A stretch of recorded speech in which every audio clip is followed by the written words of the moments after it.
संसद में राहुल गांधी ने आज जो किया, बीजेपी ने कभी सोचा नहीं था कि राहुल गांधी ऐसा भी कर जाएंगे। ये मेरे हाथ में ये जो दो किताबें हैं, बिल्कुल ऐसी ही दो किताबें लेकर राहुल गांधी संसद पहुंच गए और फिर वो हुआ जो संसद के भीतर आज तक नहीं हुआ। राहुल गांधी और नरेंद्र मोदी ने संसद के भीतर क्या कहा, क्या किया, वो तो समझेंगे, लेकिन आज जब राहुल गांधी के भाषण के दौरान नरेंद्र मोदी गायब रहे तो राहुल गांधी की वो बात याद आ गई जो कुछ दिन पहले संसद में ही राहुल गांधी ने कही थी। राहुल गांधी ने पार्लियामेंट के अंदर ऐसी कौन सी बातें करना शुरू कर दी जिसकी वजह से प्रधानमंत्री नरेंद्र मोदी जी पार्लियामेंट के अंदर मौजूद नहीं रहे। यानी कि जब तक राहुल गांधी ने अपना भाषण जारी रखा उस वक्त प्रधानमंत्री नरेंद्र मोदी जी संसद के अंदर मौजूद नहीं रहे। बहुत सारे लोग सोशल मीडिया पर एक बात कह रहे हैं कि मोदी जी मुंह छुपाकर भाग गए, लेकिन ऐसा नहीं है दोस्तों। आखिर क्या कुछ संसद के अंदर कहा गया जिस वक्त मोदी जी पार्लियामेंट के अंदर मौजूद ना हो सके, और आखिर क्यों राहुल गांधी के भाषण के दौरान संसद के अंदर मोदी जी इन फ्यूचर मौजूद नहीं रहेंगे। हमारे साथ वरिष्ठ पत्रकार मौजूद हैं प्रज्ञा मिश्रा जी, आप उनकी इस रिपोर्ट को देखिए। नमस्कार दोस्तों। संसद में राहुल गांधी ने आज जो किया, बीजेपी ने कभी सोचा नहीं था कि राहुल गांधी ऐसा भी कर जाएंगे। ये मेरे हाथ में ये जो दो किताबें हैं, बिल्कुल ऐसी ही दो किताबें लेकर राहुल गांधी संसद पहुंच गए और फिर वो हुआ जो संसद के भीतर आज तक नहीं हुआ। आज तक नहीं हुआ, संसद के अंदर वो हुआ। संसद के भीतर क्या कहा, क्या किया, वो तो समझेंगे, लेकिन आज जब राहुल गांधी के भाषण के दौरान नरेंद्र मोदी गायब रहे तो राहुल गांधी की वो बात याद आ गई जो कुछ दिन पहले संसद में ही राहुल गांधी ने कही थी। राहुल गांधी ने कहा था कि नरेंद्र मोदी का कॉन्फिडेंस उन्होंने खत्म कर दिया है और मोदी राहुल गांधी के भाषण में कभी नहीं आने वाले हैं, कभी नहीं आने वाले। बिल्कुल वैसा ही आपके प्रधानमंत्री की कॉन्फिडेंस को हमने उड़ा दिया। मतलब आपके प्रधानमंत्री भाषण में आ ही नहीं पा रहे। और मैं आपको एडवांस में बता देता हूं, मेरे भाषण में कभी नहीं आएंगे। बताइए, कभी नहीं आएंगे। दोस्तों, संविधान समझिए, नेता विपक्ष राहुल गांधी बेहद महत्वपूर्ण बात कर रहे थे तो नरेंद्र मोदी संसद से गायब थे।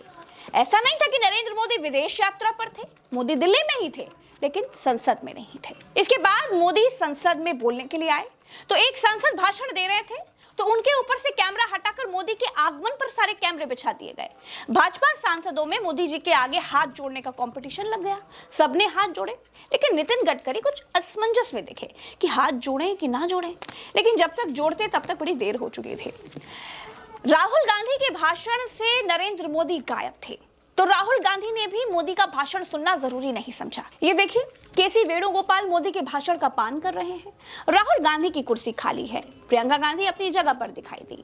उसके बाद मोदी के आधे भाषण के बाद राहुल गांधी नजर आए। भाषण की अपनी बारी आने के बाद राहुल गांधी ने एक हाथ में संविधान और एक हाथ में मनुस्मृति लेकर वार किया, सीधे अटैक किया। बीजेपी को सबसे ज्यादा दर्द हुआ।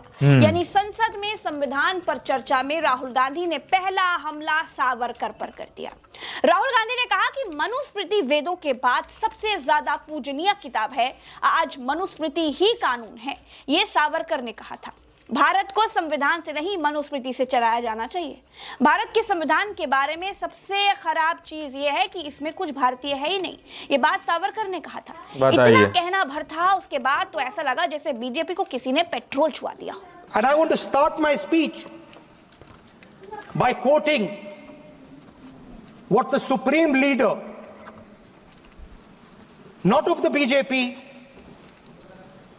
but of the modern interpretation of the ideas of the RSS has to say about the Constitution of India and about how he thinks India should be run. The worst thing about the Constitution, the worst thing about the Constitution of India is that there is nothing Indian about it. Manusmriti is that scripture which is most worshipable after Vedas for our Hindu nation, and from which our ancient times have become the basis of our culture, customs, thought and practice. This book for centuries has codified the spiritual and divine march of our nation. Today, Manusmriti is law. These are the words of Savarkar. Mr. Savarkar has clearly stated in his writings that there is nothing Indian about our constitution. He has clearly stated that the book India is run by should be superseded by this book. And this is what the fight is about. Now, it's nice that all of you are so-called defending the Constitution. But I want to ask you, do you stand by your leader's words? Do you support your leader's words? Because when you speak in Parliament about protecting the Constitution, you are ridiculing Savarkar, you are abusing Savarkar, you are defaming Savarkar. Rahul Gandhi ने कहा कि उत्तर प्रदेश में संविधान नहीं मनुस्मृति लागू है।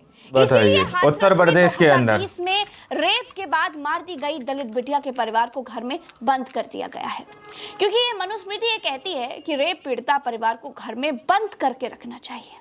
अगर आप कहते हो कि यूपी में आपका राज है और वहां पे कॉन्स्टिट्यूशन नहीं लागू होता है, वहां पे मनुस्मृति लागू हो रही है, बताइए उत्तर प्रदेश के अंदर इस तरह के हालात हैं। परिवार ने मुझे कहा कि यूपी की सरकार ने उन्हें वायदा किया था, कहा था कि हम आपका रिलोकेशन करेंगे, आपको कहीं और रहने की जमीन देंगे।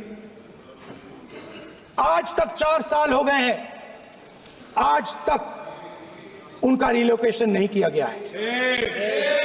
और हर रोज उन्होंने मुझे फोटो दिखाई, वो बाहर निकलते हैं और जिन्होंने बलात्कार किया वो धमकाते हैं उनको। बताइए, इस तरह से देश के अंदर चल रहा है कि अंबेडकर जी के संविधान वाले लोग, इंडिया गठबंधन वाले लोग, हम सब मिलकर उस परिवार का रिलोकेशन हम करेंगे अगर आप नहीं करोगे। राहुल गांधी ने पूछा कि कहां संविधान में लिखा है कि एक धर्म को दूसरे धर्म से लड़ाया जाए? कहां संविधान में लिखा है कि दलित परिवार को बंद करके रखना है? कहां लिखा है कॉन्स्टिट्यूशन में? कहां लिखा है कॉन्स्टिट्यूशन में कि एक धर्म को दूसरे धर्म से लड़ाना है? कहां लिखा है कॉन्स्टिट्यूशन में कि दलित परिवार को बंद करके अंदर रखना है और उनके अपराधियों को बाहर घूमने देना है? कौन से कॉन्स्टिट्यूशन में लिखा है? सही बात है, किस कॉन्स्टिट्यूशन में लिखा हुआ है? इसके बाद राहुल गांधी जिस तरह से आज अपराधी खुले घूम रहे हैं दोस्तों, दूसरी दुखती रग पर हाथ रख दिया। अडानी का नाम लेते ही ऐसा लगा जैसे राहुल गांधी ने मधुमक्खी के छत्ते में ढेला मार दिया हो। जैसे द्रोणाचार्य जी ने एकलव्य का अंगूठा काटा, वैसे ही आप पूरे देश का अंगूठा काटने में लगे हुए हो। राहुल गांधी ने संविधान की किस तरह से पिछले 10 सालों में धज्जियां उड़ाई जा रही हैं, उस पर बीजेपी को घेरा तो बीजेपी की तरफ से अनुराग ठाकुर संविधान की किताब लेकर खड़े हो गए। जो आप लेकर घूमते हो, कभी खोल के पढ़ो तो सही। मोदी जब बोलने के लिए आए तो वही पुराना इमरजेंसी, वही इंदिरा गांधी के शासनकाल, वही गांधी खानदान, कोरोना, वही नेहरू, सब कुछ वही। कांग्रेस के एक परिवार ने संविधान को चोट पहुंचाने में कोई कोर कसर नहीं छोड़ी है।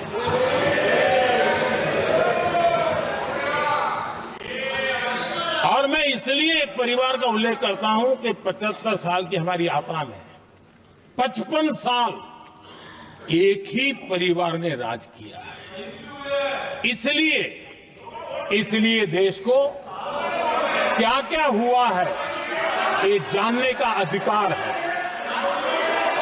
क्या क्या हुआ वो तो ठीक है, लेकिन क्या हो रहा है ये चीज पे पहले गौर करना चाहिए। इस वक्त प्रेजेंट में क्या चल रहा है, जनता जानना ये चाहती है। कुनीति इसकी परंपरा निरंतर चल रही है। हर स्तर पर इस परिवार ने संविधान को चुनौती दी। मोदी ये नहीं बताते कि उनके नेता उनकी सरकार आने के बाद नौकरियों में आरक्षण को सूली पर क्यों चढ़ा दिए, क्यों प्राइवेटाइजेशन को जनता पर लाद दिया गया, क्यों आरक्षण को सूली पर चढ़ाने के लिए सेना में अग्निवीर योजना थोप दी गई। मोदी बोलते रहे, प्रियंका गांधी मुस्कुराती रही। सावरकर ने क्या बोला था, राहुल गांधी ने उसके डॉक्यूमेंट दिखाकर बीजेपी को ललकार दिया। इसलिए नरेंद्र मोदी नेहरू का नाम की माला फिर से जपने के लिए आ गए। नरेंद्र मोदी बोले कि नेहरू ने कहा था कि अगर संविधान हमारे बीच में आ जाए तो हर हाल में संविधान में परिवर्तन करना चाहिए। प्रधानमंत्री पंडित नेहरू जी ने मुख्यमंत्रियों को एक चिट्ठी लिखी थी। उस चिट्ठी में उन्होंने लिखा था, नेहरू जी लिखते हैं, अगर संविधान हमारे, आगे नेहरू जी लिखते हैं,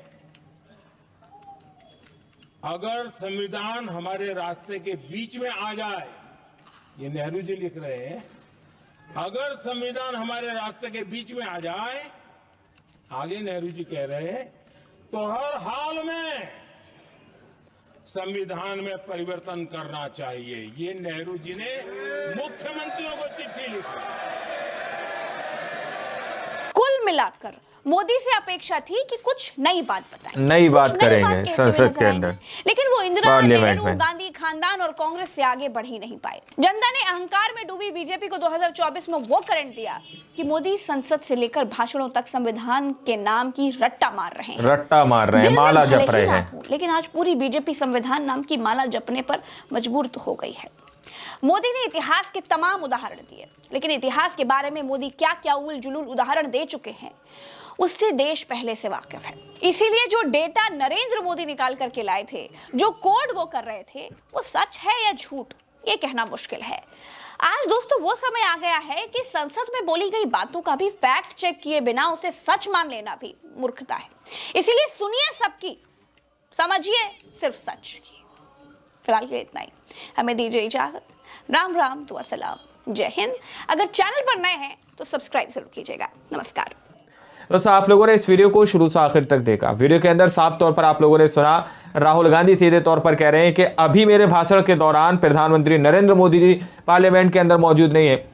इन फ्यूचर मेरे भाषण के दौरान वो पार्लियामेंट के अंदर मौजूद नहीं रहेंगे। उन्होंने सीधे तौर पर सावरकर के ऊपर हमला बोला, सावरकर के ऊपर अटैक किया। उन्होंने सारी बातें बताई कि उत्तर प्रदेश के अंदर किस तरह से संविधान की धज्जियां उड़ाई जा रही है, संविधान को लागू नहीं किया जा रहा है। ऐसा जो है सीधे तौर पर राहुल गांधी कह रहे हैं कि उत्तर प्रदेश के अंदर संविधान नहीं चल रहा, वहां पर मनुस्मृति चल रही है कि किस तरह से वहां पर किसी के साथ गलत काम हो जाता है उसकी बेटी के साथ, तो उसी के घर वालों को घर के अंदर बंद कर दिया जाता है। दोस्तों, इस तरह से उत्तर प्रदेश की उन्होंने हालातों को बयान किया है। लेकिन बावजूद इसके प्रधानमंत्री नरेंद्र मोदी जी का जब भाषण का वक्त आया तो मोदी जी वही आपातकाल, इंदिरा गांधी, जवाहरलाल नेहरू, वही बातें उन्होंने कहना शुरू कर दी जैसा रट्टा पहले से लगाते हुए आए हैं। ऐसा प्रज्ञा मिश्रा जी साफ तौर पर वीडियो के अंदर कह रही है। तो आप लोगों ने इस पूरी रिपोर्ट को देखा, सुना, आप लोग इस वीडियो के बारे में क्या सोचते हैं, क्या समझते हैं, अपनी राय कमेंट सेक्शन में जरूर दीजिएगा। मिलते हैं अगली वीडियो में, जब तक के लिए जय हिंद, जय भारत।